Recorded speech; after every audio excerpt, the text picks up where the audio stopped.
sempre bom para responder o que é macroeconomia, fazer uma analogia, uma antítese, né, com a microeconomia.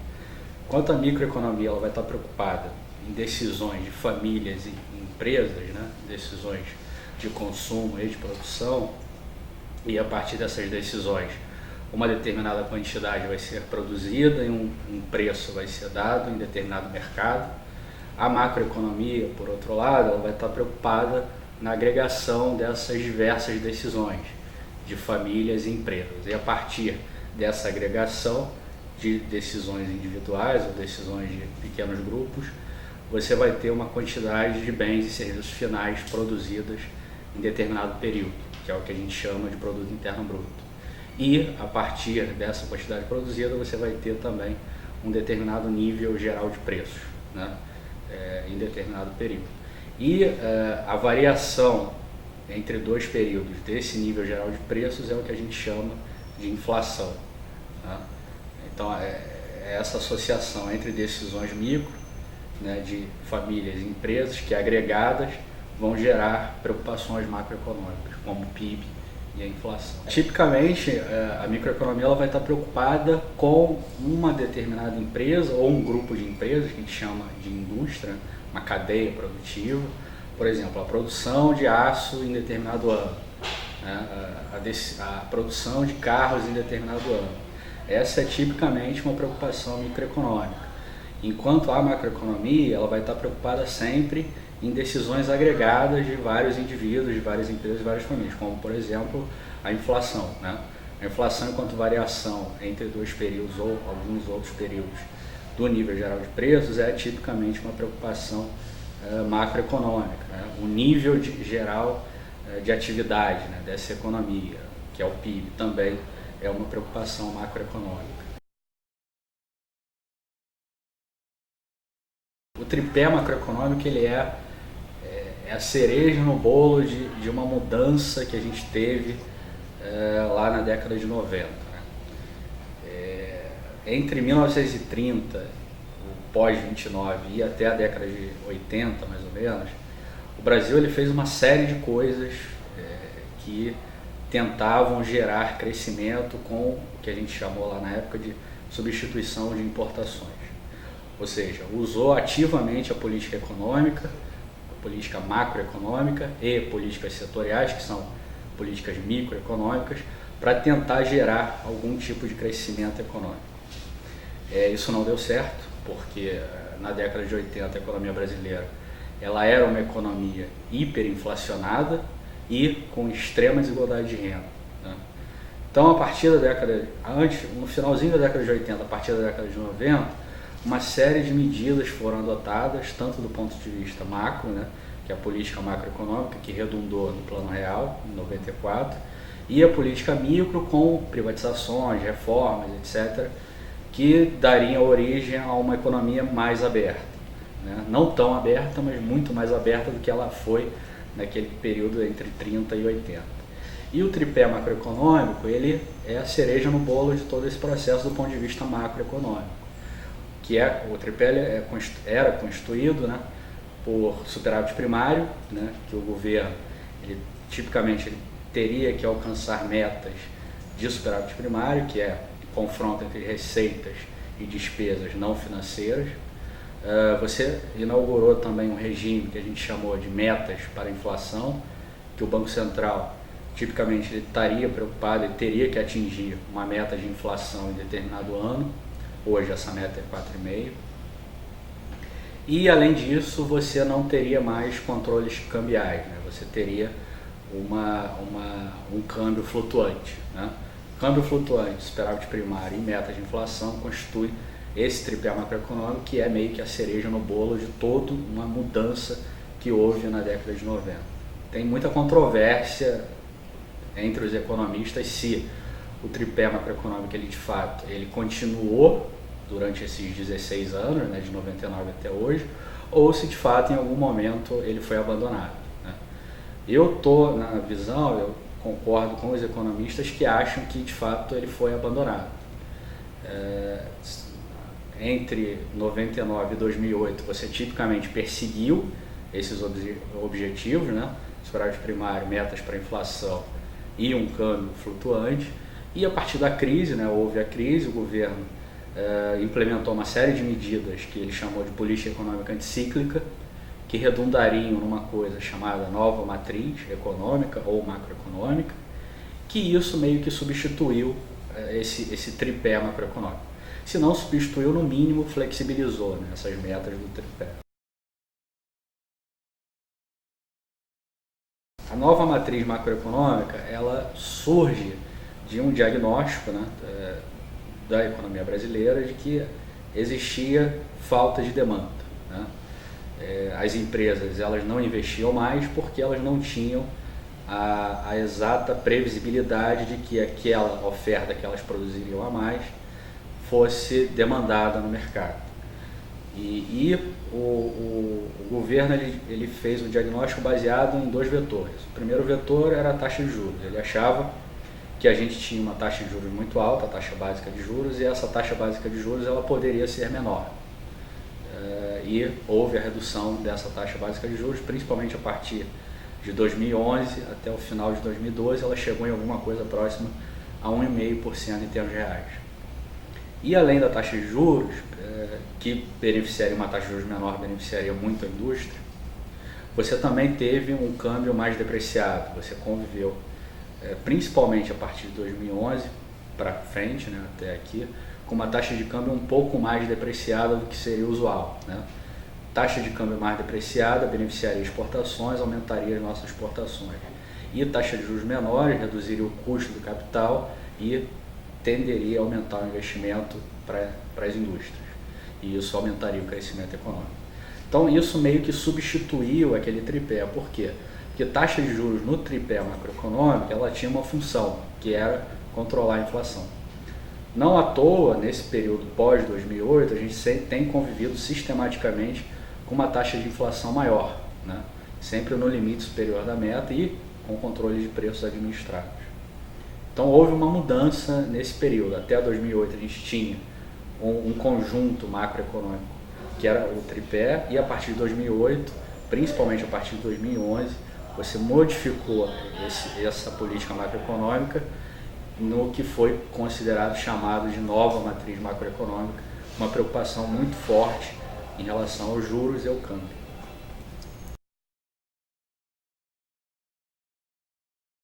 Inflação, enquanto conceito, ele é um aumento persistente que ocorre durante vários períodos, né? Ele não é por exemplo, um choque de alimentos, ele não pode ser considerado inflação enquanto conceito. Em determinados bens e serviços que afetam, claro que afetam a inflação, mas enquanto processo, a inflação é muito mais complexa do que isso. Ela é persistente ao longo de vários períodos. Ela é generalizada, ela não é focalizada em alguns bens e alguns serviços. Ela envolve uma cesta muito grande de bens. Tipicamente, em torno de 60% dos bens no Brasil, eles aumentam, tem variação positiva ao longo do tempo. E, além disso, é um processo assincrônico, né? O aluguel pode aumentar 2%, a passagem aérea pode aumentar 10% em determinado período, ou seja, os bens e serviços, os preços dos bens e serviços, eles variam a taxas diferentes. Então, a inflação, enquanto processo, ele é um processo persistente, generalizado e assincrônico, que ocorre durante vários períodos. Para você ter uma ideia, entre 94 e 2014, a inflação acumulada no Brasil ela foi de 374%, enquanto na Alemanha ela foi um pouco maior que 30% e nos Estados Unidos foi um pouco maior que 60%. São só exemplos para ver como que a inflação no Brasil ainda é um processo consolidado, mesmo depois da gente ter acabado com a hiperinflação, né, que aí era uma loucura sem tamanho. A inflação, enquanto descolamento entre oferta e demanda, ela tipicamente tem a ver com a política econômica. Se o governo faz uma política econômica, seja ela uma política fiscal, aumento de gasto, ou uma política monetária, redução de juros, como a gente viu nos últimos anos aqui no Brasil, você vai ter um descolamento entre demanda por bens e serviços e oferta de bens e serviços. E isso vai gerar um processo consolidado de inflação. Os governos de modo geral, quando eles não têm não seguem nenhuma regra, né, como era a regra do tripé, eles têm a tendência a gerar uma política econômica mais expansionista para tentar gerar um desemprego menor, né, um desemprego menor do que aquele que seria considerado natural ou de equilíbrio da economia. Existe essa tentação dos governos de tentar gerar uma taxa de desemprego menor. O problema de você tentar fazer isso via política econômica expansionista é que se você tentar manter essa taxa de desemprego menor do que seria a taxa de desemprego de equilíbrio dessa economia, você vai ter uma inflação maior, tipicamente uma inflação em crescimento, em ascensão, durante vários períodos. É praticamente a aplicação desse manual à economia brasileira que a gente viu nos últimos anos. A taxa de desemprego se manteve sempre baixa, né, seja por questões da oferta de mão de obra, né, crescimento menor procura de trabalho pelos indivíduos na economia brasileira, e também por essa política econômica expansionista que manteve um descolamento entre demanda e oferta. E isso, claro, gerou uma inflação em aceleração que vai culminar em 2015 com uma inflação bem próxima a 9%. O cenário é mais macro, né? Dado que você faz um descolamento entre demanda e oferta, para tentar, via política econômica expansionista, para tentar, com o objetivo de manter a taxa de desemprego baixa, essa tentativa de manter a taxa de desemprego baixa via política econômica mais expansionista vai gerar um processo inflacionário, né? Ou seja, você tenta manter a taxa de desemprego baixa, mas o resíduo desse processo é uma taxa de inflação maior. E no final do processo, isso vai aumentar o desemprego. Por quê? Porque vai reduzir o poder de compra, vai gerar menos demanda e menos investimento. Ou seja, você desorganiza a economia e o final desse processo é o quê? Como você notou, uma taxa de desemprego maior, que é basicamente o que a gente vai ver esse ano. Existe uma discussão de fato entre os economistas o que seria uma taxa ótima de inflação ao longo de vários períodos. Não é uma discussão fechada, uma discussão em debate ainda, mas tipicamente países que mantêm uma taxa de inflação controlada ao longo de vários períodos, eles têm uma inflação entre 1% e 3%. Né? E claro, a deflação, né, uma inflação negativa, ela também é sempre ruim, né, porque ela inibe investimento, inibe crescimento e gera a estagnação, né, que é basicamente o que o Japão vive desde a década de 90, desde que eclodiu lá a bolha imobiliária nele no início, final da década de 80, início dos 90, eles clamam por inflação, né? Eles não têm essa inflação que outros países como o Brasil têm. Então, assim, uma taxa ótima de inflação, é claro que é muito difícil falar isso, em taxa ótima, porque não é uma coisa fechada entre os economistas, mas uma taxa ótima estaria entre 1% e 3%, que é tipicamente que países que conseguem controlar a inflação mantêm ela ao longo do tempo.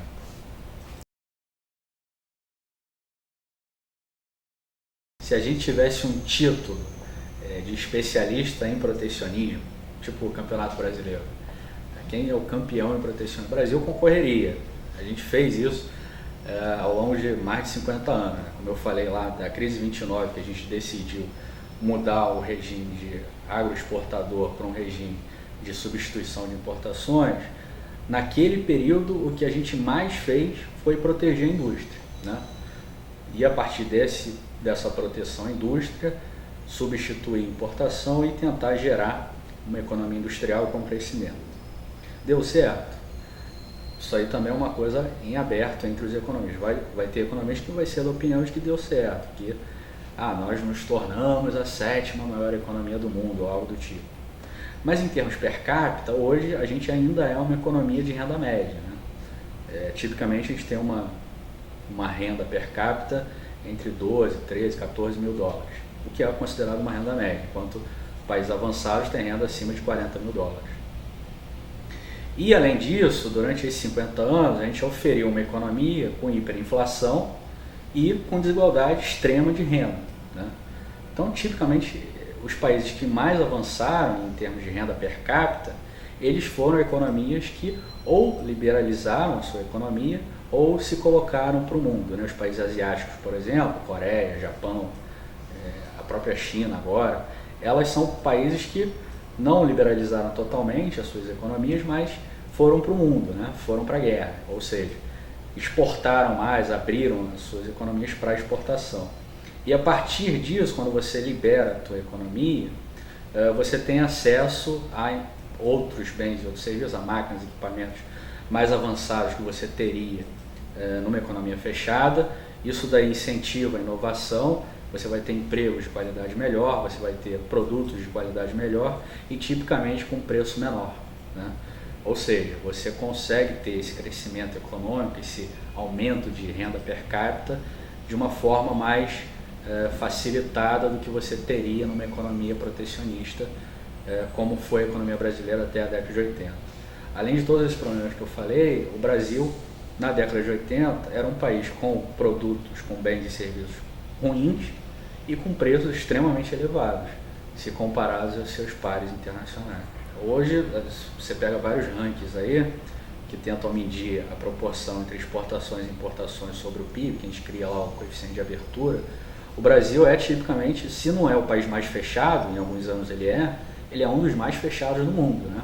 Que impedem a concorrência com produtos externos aqui, nessa tentativa de proteger a indústria local. Existem várias taxas de juros, né, no mercado. Você tem a taxa de juros básica da economia, que é uma taxa de juros decidida pelo Banco Central, que afeta um mercado bem específico, né, que é o mercado de reservas bancárias. Só que essa taxa de juros ela serve meio como uma referência para a taxa de juros de mais longo prazo, que importam para consumo e investimento. E essas taxas de juros aqui importam para as decisões, né, que os agentes tomam e vão interferir no maior ou menor crescimento da economia. Taxa de juros, em termos bem simples, é o preço do dinheiro, né? E quando ela aumenta, o dinheiro fica mais caro e as pessoas consomem mais, consomem menos, investem menos e gera menos crescimento. A taxa de juros, enquanto preço do dinheiro, né, enquanto regulador da liquidez da economia, né, ela deveria ser pautada pela inflação, né? Se você tem um instrumento de política, né, que é a taxa de juros, que regula, né, a quantidade a relação entre necessidades de comércio, de operações financeiras que os agentes têm e a quantidade de oferta de dinheiro na economia, a taxa de juros vai moderar isso, ela deveria ser pautada pelo que acontece com a inflação, né? Se você tem uma pressão inflacionária, a taxa de juros aumenta. Se você não tem problemas de inflação, a taxa de juros diminui. É basicamente isso que alguns economistas veem, mas é uma coisa em aberto entre os economistas, uma discussão em certos momentos até violenta, para dizer o mínimo. Mas assim, o básico é isso, a taxa de juros serve para controlar a liquidez da economia e a partir desse controle você mantém a inflação controlada. A taxa de juros de um país ela é determinada pela estrutura daquele país, né?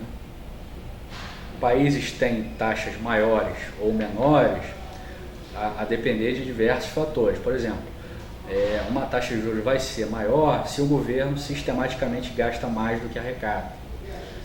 Se você tem um setor de crédito maior, você vai ter taxas de juros menores. Enfim, a taxa de juros ela é função da estrutura econômica de um determinado país. E aí, vários países vão ter diversas taxas de juros. Não necessariamente uma taxa de juros vai ser igual em vários países.